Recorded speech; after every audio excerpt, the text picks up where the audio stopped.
Do you guys see what's behind me?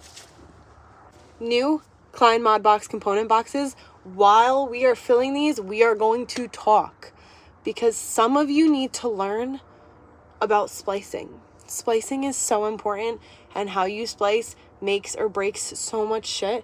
So let's talk about it while we fill these. All right, guys. So as you know, I do a lot of service calls and a lot of troubleshooting.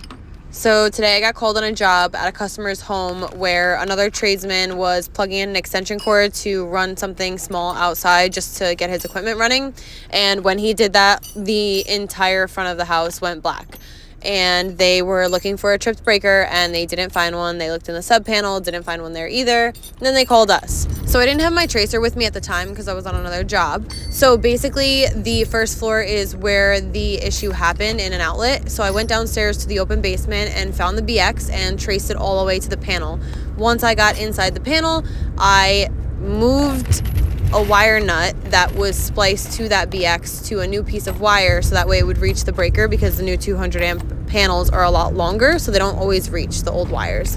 So once I moved that, the wire nut came undone and the wire literally fell out of it. It was never even fully connected. So every time they would plug something in or use something on that circuit, it would arc, touching the two wires together, and eventually over time it burned up, and it actually burned the inside of the wire nut as well. So at the end it burned the top piece of the wire that was arcing, and there was no connection anymore to the two wires. So that was your problem right there. If somebody would have properly spliced that wire, that would have never happened.